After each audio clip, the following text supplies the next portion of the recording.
Good afternoon, Wisconsin. Good afternoon, neighbors. First off, let me say, some of you might have heard, some of my staff and members of the press that were traveling up with us were involved in a traffic accident on the way here today. We've spoken with the staff. I'm relieved to say that with a few minor injuries, everybody's going to be okay. So, thank you. President Biden and Vice President Harris called to check in, and we certainly appreciate their concern. And I want to express my sincere thanks to the U.S. Secret Service and all the local first responders for their quick reaction to help. So on behalf of the Vice President, myself, and our entire campaign, we're grateful for your work today and every day. Thank you. Happy Labor Day, folks. I have to tell you, I can't think of a better way to spend it than at Labor Fest right over here. I'm grateful for that. To Rich, the iron workers, they're lucky to have you. I appreciate that kind introduction. As always, to the mayor, thank you. Every time we come here, there's a big, enthusiastic crowd fighting for Middle America. So thank you, Mayor. And I had the privilege for years to serve in the House with your United States Senator, who is absolutely incredible. Send Tammy Baldwin back to the Senate. And it was a wonderful sight to come off that plane at the airport and be met with one of my dear friends and my colleague, Gwen Moore. There are many reasons to thank Wisconsin, but I have to tell you, on behalf of America, thank you for Tony Evers, a national treasure. And the First Lady of Wisconsin, Kathy Evers, thank you. And I have to tell you, when we have President Harris, she is going to need to have a majority in the House of Representatives. Send Peter Barca to Congress again. Send Peter Barca to Congress. Thank you to County Executive David Crawley for looking out for folks every day. And a special thank you to President Fent and the Milwaukee Area Labor Council for the invitations and putting this on. Point of personal privilege, a thank you to Minnesota's First Lady, my wife Gwen. She brings the fire. She brings the fire. To everyone who can't be here because they're working. They're working overtime. They're working jobs. They're working to keep us safe. They're working to keep the country running. Let's give them a big round of applause. And to all of you, could have been anywhere today. Last big fling of summer, could have been out doing something, could have been out boating, could have been doing anything. You came here for the reason the Vice President always said. It's beautiful and simple. You love this country, so you came here. Thank you. If you haven't heard, I was a teacher and a coach for a lot of years. And what goes with making a career out of teaching and coaching is I was a dues-paying member of my union.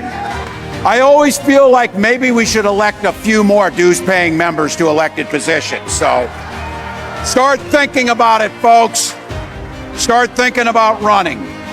I can remember, and this was one, Republicans came up to me in one of my campaigns, and they said, Tim is in the pocket of organized labor. I said, that's a damn lie. I am the pocket. I am the pocket. And I told them, if you want to attack me for standing up for collective bargaining, for fair wages, for safe working conditions, for health care and retirement, you roll the damn dice. I'll take my chances on that. I'll take my chances. Folks, you know this.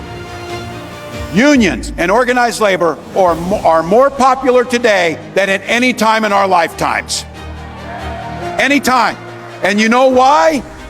Because it's union halls where the purest form of democracy is practiced.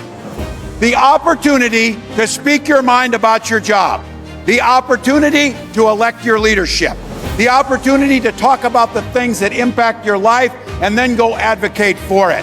That's how democracy's supposed to work. That's how it's supposed to work. And I can tell you, Vice President Harris, as a protector of democracy, when we win this election, we'll have your back just like you've had our back. This is where we tell the story to our relatives. As California Attorney General, Kamala Harris sued the big banks because they were mismanaging pension funds. And when she won her court case, millions of dollars went back to working people and their families on their pensions that they earned. Vice President Harris was the deciding vote on the American Rescue Plan that kept workers on the job and the public safe during the pandemic. It was Vice President Harris and President Biden that protected over 1 million workers' pensions and retirees that we got back.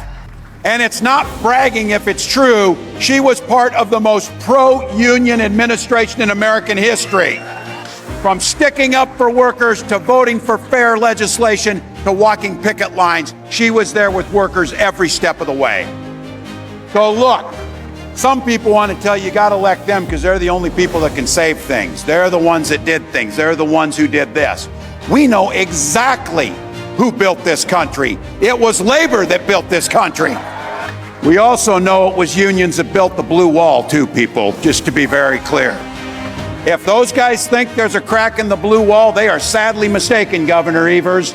They are sadly mistaken, Governor Whitmer. They are sadly mistaken with Governor Shapiro, because the blue wall stands firm. It stands with workers. Really simple. It's really simple. When unions are strong, America is strong. We know that in Minnesota. As governor of Minnesota, it was my privilege to sign one of the biggest and best pro-worker packages in Minnesota history. We made it easier to form a union, not harder. We strengthened worker protections. You should be able to go home at the end of the day without getting killed on the job. That's a basic line. And in Minnesota, it's against the law to put your workers in a room and do an anti-union meeting. You can't do that. You can't do that. So today, you see it, Minnesota is one of the best states in the country for workers. But guess what? We're a top 5 best state for business too. You don't have to choose between workers and business. You can do both. You can do both.